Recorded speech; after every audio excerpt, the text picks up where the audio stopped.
بسم اللہ الرحمن الرحیم نحمده ونصلی ونسلم علی رسولہ الکریم اما بعد۔ آج کی تراویح میں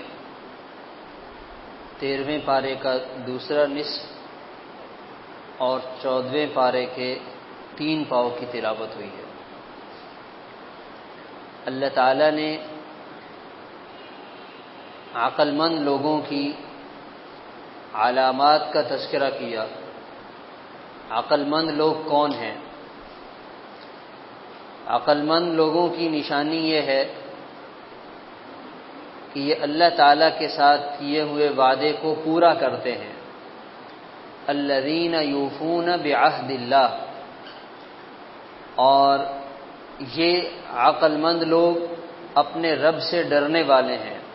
یخشون ربہم، اور یہ آخرت کے حساب و کتاب کے بارے میں بھی فکر مند رہتے ہیں اور اس کا ڈر بھی ان کے دلوں میں موجود ہے۔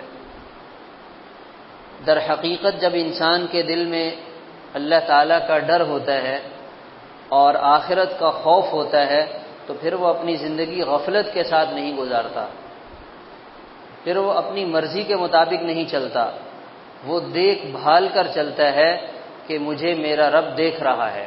جیسے آج جگہ جگہ بورڈ لگا ہوتا ہے، کیمرے کی آنکھ آپ کو دیکھ رہی ہے، تو انسان محتاط ہو جاتا ہے۔ اللہ تعالیٰ کا خوف جب دل میں ہوتا ہے تو پھر انسان اس بات سے ہمیشہ ڈرتا ہے کہ میرے اللہ مجھے دیکھ رہے ہیں، تو وہ اللہ تعالیٰ کی ناراضگی والے کاموں سے خود کو بچانے کی کوشش کرتا ہے۔ اور یہ عقل مند لوگ کون ہیں؟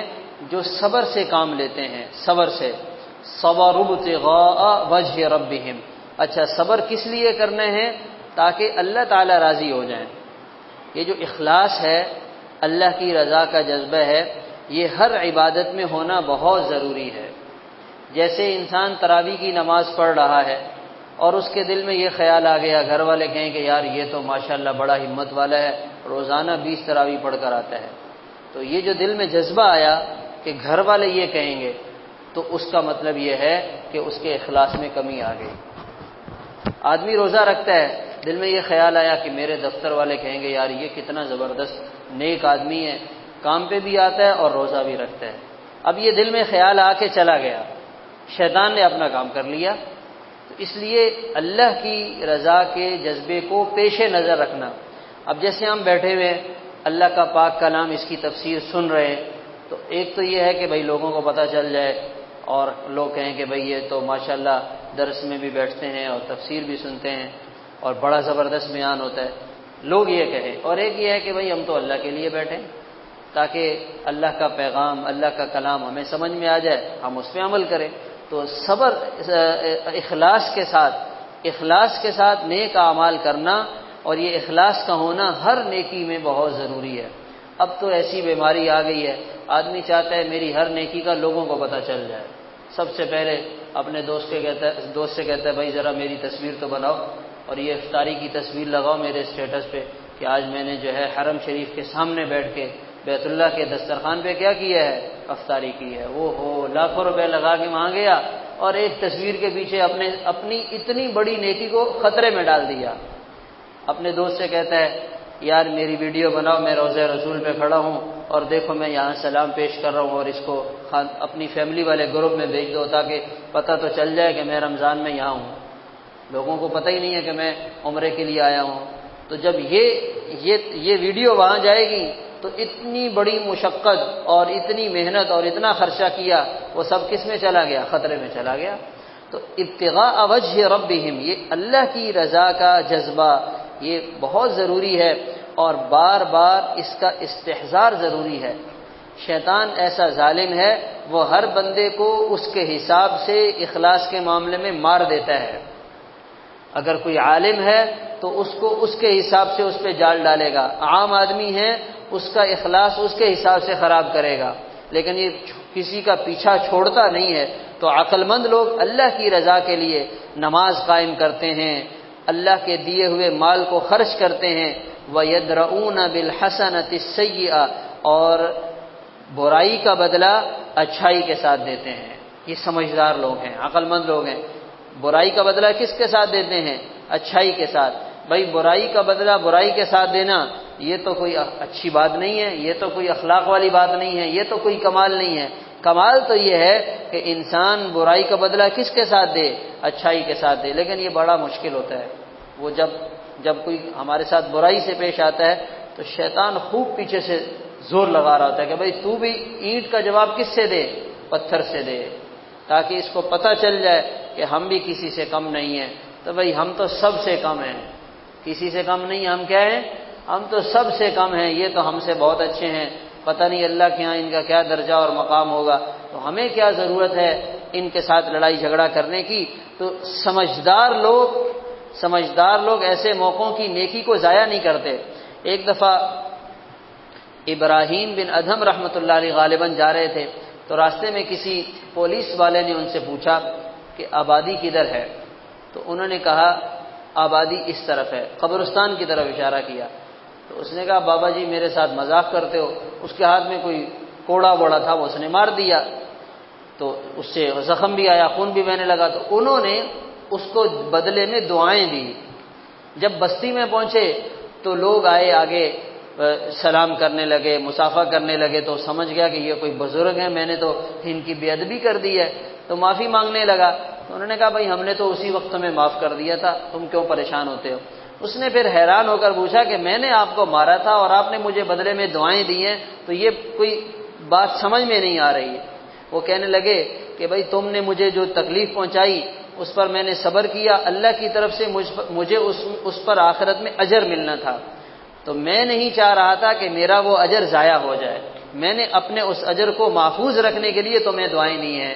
اگر میں بھی بد دعا دیتا اور تمہیں سخت بات کہتا اور تم سے بدلہ لے لیتا تو وہ میرا اجر ضائع ہو جاتا، تو میں نے اپنے اجر کو کیا کیا ہے؟ محفوظ کیا ہے۔ تو اس لیے برائی کا بدلہ اچھائی کے ساتھ دینا یہ ایسی زبردست نیکی ہوتی ہے، بندے کو کہاں سے کہاں لے کے چلی جاتی ہے۔ تو آدمی اپنے آپ کو تھوڑا سا اپنے جذبات کو کیا کرے؟ کنٹرول میں رکھے۔ گھر میں بیگم غصہ دلاتی ہے، دفتر والے غصہ دلاتے ہیں، خاندان میں رشتہ دار غصہ دلاتے ہیں، اور وہ بار بار ٹمپریچر چیک کرتے ہیں کہ یہ بندہ کتنے پانی میں ہے۔ تو بھائی ہم تو رمضان کے مہینے کے روزوں کی مشق کر رہے ہیں، اللہ کرے کہ ہمارے اندر تھوڑا سا برداشت کا مادہ کیا آ جائے، پیدا ہو جائے، اس میں کچھ اضافہ ہو جائے، اس میں خیر ہے، اس میں نقصان نہیں ہے۔ اگر اس میں ہم نے کوئی دنیا داری کا نقصان اٹھا بھی لیا، آخرت کا انشاءاللہ اس میں فائدہ ہی فائدہ ہے۔ تو فرمایا ان کو کیا انعام ملے گا؟ ان کو جنت ملے گی، اور یہ جنت میں جائیں گے، اور جنت میں ان کے ساتھ اور بھی لوگ موجود ہوں گے۔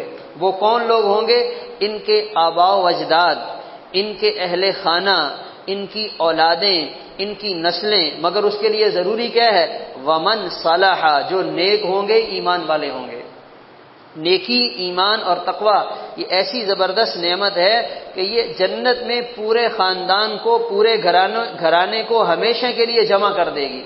پھر وہاں مزے سے دعوتیں اڑائیں گے، ایک دوسرے کے آنا جانا کریں گے، اور ایک دوسرے سے ملاقاتیں کریں گے، اور وہ دل کے اندر جو دنیا میں خلش موجود رہتی ہے وہ وہاں پر نہیں ہوگی۔ وہاں جنت میں پہنچنے کے بعد جس رشتہ دار کے ساتھ نہیں بنتی ہوگی، بندہ یہ نہیں کہے گا تو بھی یہاں آ گیا ہے، یہ نہیں کہے گا بھائی اللہ نے اس کو پہنچا دیا، ماشاءاللہ بہت اچھا لگا آپ کو یہاں دیکھ کے، چلو بھائی اب ہم تو یہاں پہ کیا ہیں، مزے کی زندگی گزاریں گے۔ وہاں کوئی دل میں کسی قسم کی وہ برائی والی بات نہیں ہوگی۔ یہ آج کی تلاوت میں اللہ تعالیٰ نے اس کا تذکرہ بھی فرمایا، وَنَزَعْنَا مَا فِي صُدُورِهِم مِّن غِلٍّ، جو انسانوں کے دل میں یہ اس قسم کے جو جذبات ہیں نا، ہم اس کو کیا کریں گے؟ ختم کر دیں گے۔ اخوانن، بھائی بھائی بن جائیں گے، علی سرر متقابلین، تخت لگے ہوں گے آمنے سامنے، اور اس پر بیٹھے ہوں گے اور ایک دوسرے کے ساتھ گپ شپ لگائیں گے۔ لا یمسہم فیہا نصب، انہیں کوئی تھکاوٹ نہیں ہوگی۔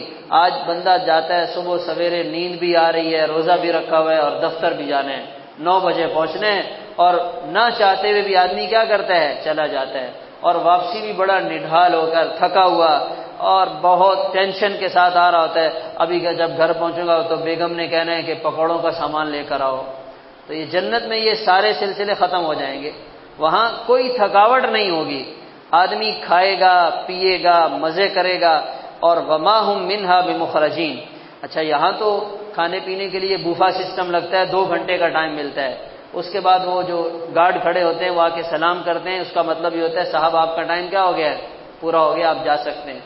وہاں پر ایسا نہیں ہوگا، وہ کہیں گے صاحب آپ کھاتے رہیں، کچھ اور چاہیے تو بتاؤ ہم لے کے آتے ہیں۔ ہزاروں کی تعداد میں خدمتگار موجود ہوں گے۔ آج بندہ اپنے گھر ایک خادم رکھتا ہے تو اس پہ بڑا کہتا ہے کہ یار ہم نے تو خانسامہ بھی رکھا ہوا ہے، ڈرائیور بھی رکھا ہوا ہے، چوکیدار بھی رکھا ہوا ہے، گارڈ بھی رکھا ہوا ہے، تو ہمیں پتہ نہیں ہے ہم کیسے لوگ ہیں۔ تو یہ تو 2-4 لوگوں کو رکھ کے انسان اتنا بڑا بن جاتا ہے، وہاں ہزاروں کی تعداد میں خدمتگار ہر وقت موجود ہوں گے، فرشتے، غلمان، اور وہ انسان یعنی ان کو انتظار ہوگا کہ ہمارا آقا ہم سے کوئی فرمائش کرے اور ہم اس فرمائش کو پورا کریں۔ تو اس لیے یہ سمجھدار لوگ جنت میں پہنچیں گے اور ان کو یہ ہمیشہ کی نعمتیں ملیں گی۔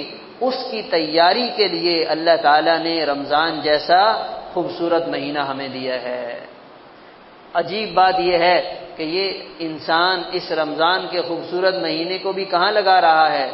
اپنی خواہشات کو پورا کرنے میں لگا رہا ہے۔ کوئی رات میں کرکٹ کھیل رہا ہے، کوئی رات میں موبائل چلا رہا ہے، کوئی رات میں ہوٹلوں پہ بیٹھا ہوا ہے، رات بھر جاگنے کے باوجود عبادت کی توفیق نہیں ہے۔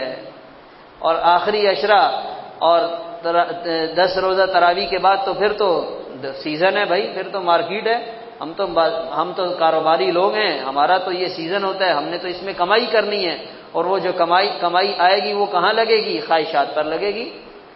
اچھا کپڑا، اچھا کھانا، اچھا لباس اور اپنا سٹیٹس اور یہ ساری چیزیں۔ تو انسان صرف اپنی دنیا کو بنانے کے لیے اپنی صلاحیتیں نہ لگائے، اپنی آخرت اور جنت کو بنانے کے لیے، اللہ کو راضی کرنے کے لیے رمضان کے بابرکت مہینے سے فائدہ اٹھائے، یہ سمجھدار لوگ ہیں۔ پھر اس کے ساتھ اللہ تعالیٰ نے ان ناسمجھ لوگوں کا بھی تذکرہ کیا۔ ناسمجھ لوگ کون ہے؟ جو اللہ کے ساتھ وعدہ خلافی کرتے ہیں، قطع رحمی کرتے ہیں، زمین میں فساد پھیلاتے ہیں، ان پر لعنت ہے اور ان کا ٹھکانہ برا ہے، ان کا ٹھکانہ برا ہے۔ پھر انسان کے دل میں یہ بات آ سکتی ہے، یا اللہ یہ جو آپ کے نافرمان ہیں ہمیں تو نظر آتا ہے ان کے بڑے مزے ہیں، خوب مال آ رہا ہے اور خوب چیزیں آ رہی ہیں اور ایک سے ایک ان کے گھر میں نعمت موجود ہے، تو یہ کیسا؟ آپ تو کہہ رہے ہیں کہ ان کے اوپر لعنت ہے اور ان کے اوپر یہ ہے۔ اللہ تعالیٰ فرماتے ہیں دیکھو بھائی، دنیا کا نظام الگ ہے۔ اللہ یبسط الرزق لمن یشاء ویقدر، اللہ تعالیٰ جسے چاہتے ہیں زیادہ دیتے ہیں، جسے چاہتے ہیں کم دیتے ہیں۔ یہ کوئی بڑی بات نہیں ہے، یہ کوئی بڑی بات نہیں ہے۔ وَمَا الْحَيَاةُ الدُّنْيَا فِي الْآخِرَةِ إِلَّا مَتَاعٌ، یہ آخرت کے مقابلے میں تو یہ چند روز نفع اٹھانے کا سامان ہے، اصل تو آخرت کی زندگی ہے، وہاں پتہ چلے گا کہ یہ کتنے فائدے میں تھے اور یہ کتنے نقصان میں تھے۔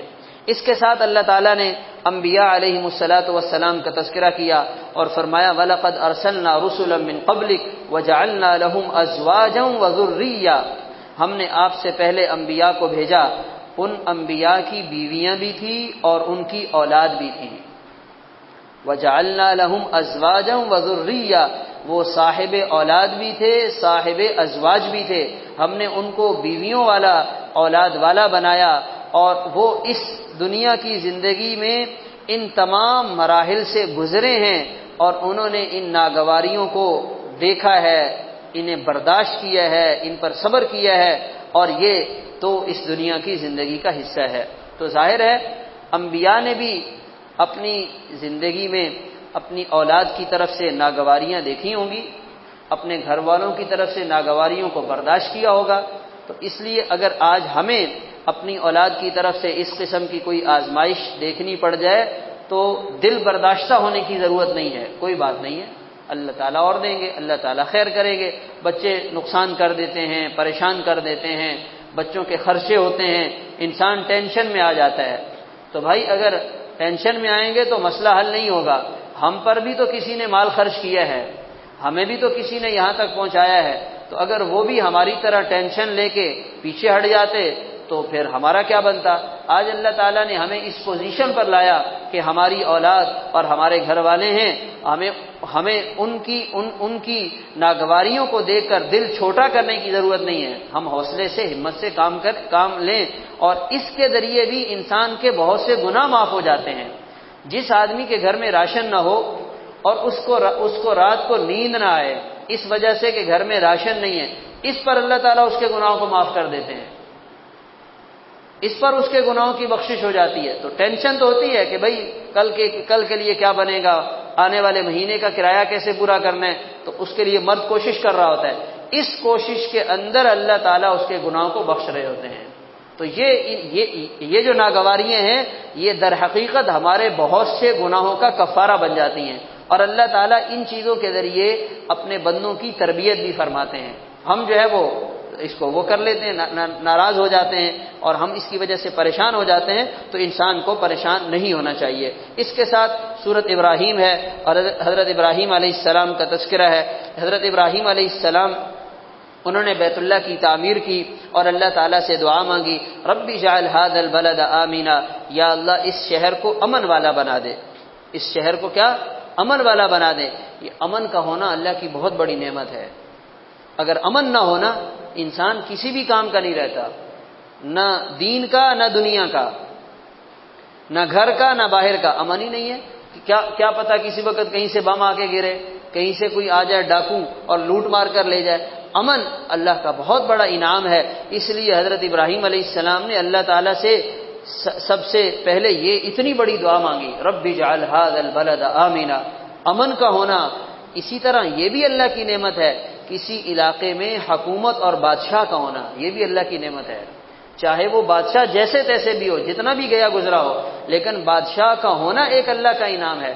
اس لیے کہ اگر بادشاہ ہی کسی ملک میں نہیں ہے تو لوگ ایک دوسرے کو کھائیں گے، لوگ ایک دوسرے کو ماریں گے، لوگ ایک دوسرے کو لوٹیں گے، اس لیے کہ وہاں پہ کوئی حکومت ہی نہیں ہے، کوئی بادشاہت ہی نہیں ہے۔ تو ہم اپنی حکومت کے بارے میں فکر مند رہتے ہیں، اور ہمیں بہت سی پریشانیوں کا سامنا کرنا پڑتا ہے، وہ اپنی جگہ درست ہے، لیکن یہ تو کم از کم ہے نا کہ کوئی حکومت تو ہے۔ اگر حکومت ہی نہ ہو تو پھر انسان کیا کرے گا؟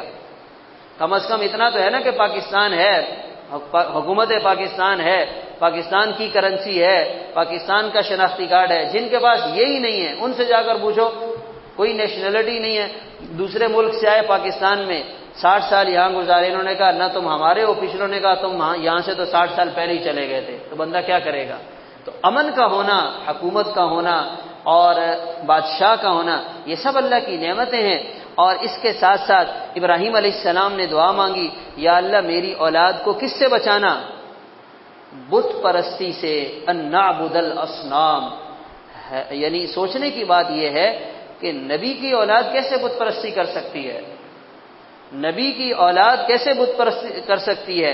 اس میں در حقیقت یہ پیغام دیا گیا ہے، نبی کی اولاد تو بت پرستی نہیں کر سکتی، لیکن آنے والے انسانوں کو یہ پیغام دیا گیا کہ تم اپنی اولاد کے دین کے بارے میں فکر مند ضرور رہنا۔ جب نبی ہو کر اپنی اولاد کے لیے یہ دعا مانگ رہا ہے تو جو غیر نبی ہوگا، عام آدمی ہوگا، اس کو کتنا پریشان ہونا چاہیے، اس کو کتنا فکر مند ہونا چاہیے۔ ابراہیم علیہ السلام نے یہ دعا مانگی اور اپنی اولاد کو، اپنی بیوی اور اپنے بچے کو کہاں ٹھہرایا؟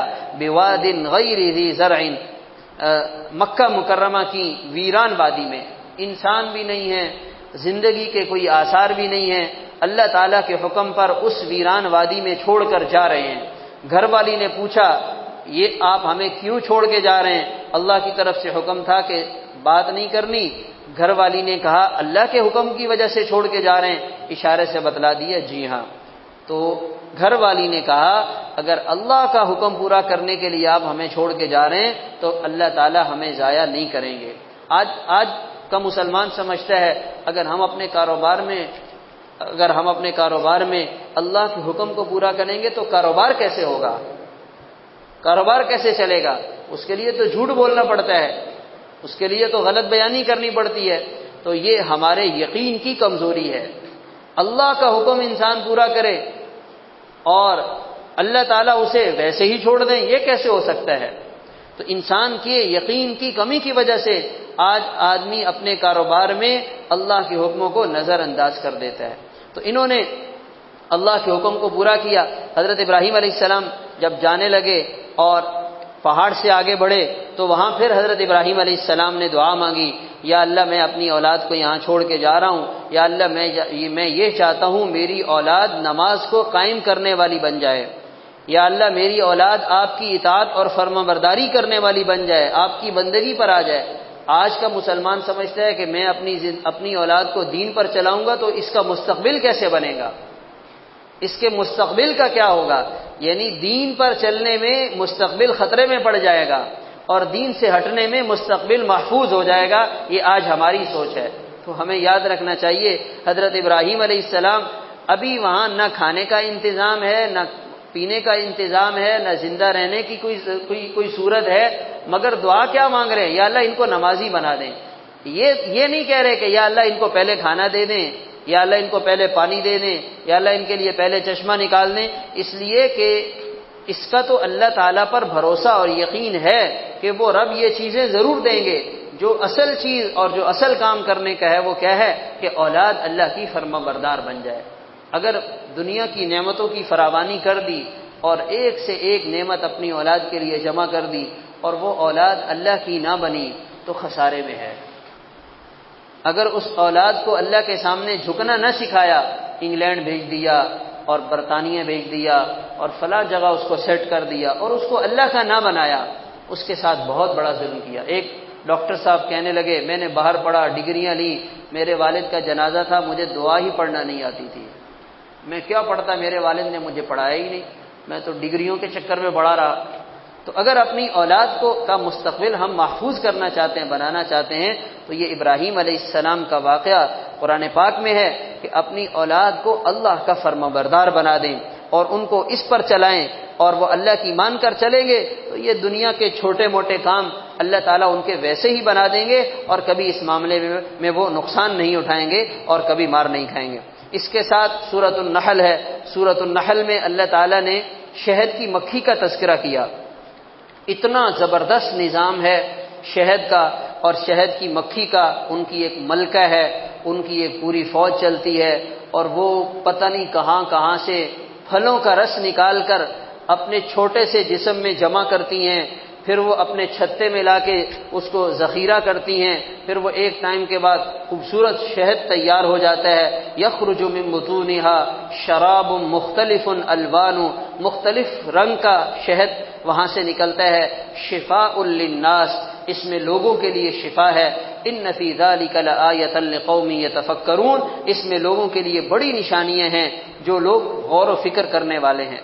تو یہ کتنا بڑا ایک اتنی چھوٹی سی مکھی ہے، اتنی چھوٹی سی مخلوق ہے اور اس کے دماغ میں کہاں سے آیا یہ چھتا کیسے بنانا ہے، اس پھل کا رس کیسے چوسنا ہے اور اس رس کو اس چھتے میں کیسے محفوظ کرنا ہے اور اس کا جو کھانا بناتے ہیں وہ کتنی مہارت کے ساتھ اور کس انداز کے ساتھ بنایا جاتا ہے، یہ اللہ تعالیٰ انسانوں کو سمجھا رہے ہیں کہ ہم ایسے بڑے بادشاہ ہیں کہ ہم اپنی قدرت سے چھوٹی مخلوق کو بھی اپنی زندگی گزارنے کا ڈھنگ اور طریقہ سکھا دیتے ہیں۔ آج انسان اپنی زندگی کو بنانے کے لیے پریشان ہے کہ پتہ نہیں میرا کیا بنے گا۔ تو ہمیں یاد رکھنا چاہیے اللہ تعالیٰ نے ہر مخلوق کے جسم میں ایسی چیزیں ڈال دی ہیں اور ایسی حص رکھ دی ہے، اس کو پتہ ہے کہ میں نے اپنا دفاع کیسے کرنا ہے، میں نے اپنی صحت کا خیال کیسے رکھنا ہے، میں نے اپنی جان کو کیسے بچانا ہے، میں نے اپنی اولاد کو کیسے محفوظ رکھنا ہے۔ انسان تو اشرف المخلوقات ہے۔ ایک مرغی، اس کے چھوٹے سے چوزے ہوتے ہیں، جب بلی حملہ کرتی ہے تو وہ ان کے سامنے آ کے کھڑی ہو جاتی ہے۔ اس کو کیسے پتہ چلا کہ میں نے اپنے بچوں کی حفاظت کرنی ہے؟ الذی اعطى كل شيء خلقه ثم هدى، اللہ تعالی نے ہر چیز کو پیدا بھی کیا اور اس کی صحیح رہنمائی بھی کی۔ تو اس لیے ہمیں پریشان ہونے کی ضرورت نہیں ہے کہ ہمارا کل کیا بنے گا یا ہماری اولاد کا کل کیا بنے گا، کچھ بھی نہیں ہوگا۔ اللہ تعالی موقع محل کی مناسبت سے ہمارے دماغ میں وہ ساری تدبیریں ڈال دیں گے جن کی ہمیں ضرورت ہوگی۔ کوئی بھی پریشانی آئے گی، کوئی بھی مسئلہ آئے گا، اس کا حل اللہ تعالیٰ فوراً بھیجیں گے۔ کوئی بھی بیماری آتی ہے اللہ تعالیٰ اس بیماری کا علاج بھی بھیجتے ہیں۔ کوئی بھی پریشانی آتی ہے اللہ تعالیٰ اس پریشانی سے نکلنے کا انسان کو راستہ بھی بتاتے ہیں۔ انسان کو پریشان ہونے کی کیا ضرورت ہے؟ تو اس لیے یہ اللہ کی قدرت کی نشانیاں ہیں۔ اور اس کے علاوہ مزید اللہ تعالیٰ نے اپنی قدرت کی نشانیوں کا تذکرہ کیا کہ ہم نے دیکھو تمہارے گھروں کو تمہارے رہنے کی جگہ بنایا اور تمہارے لباس کا انتظام کیا، تمہاری خوراک کا انتظام کیا، ایک سے ایک نعمت ہم نے تمہیں دی ہے۔ یعرفون نعمت اللہ، یہ اللہ کی نعمت کو جاننے کے باوجود منکر ہو جاتے ہیں، اللہ کی نعمت کو جاننے کے باوجود انکار کر بیٹھتے ہیں، تو انسان کو اللہ کی نعمتوں کی ناقدری اور انکار نہیں کرنا چاہیے، اللہ کی نعمتیں استعمال کرے، شکر ادا کرے اور فرمانبرداری کے ساتھ زندگی گزارے۔ اللہ تعالی عمل کی توفیق عطا فرمائے۔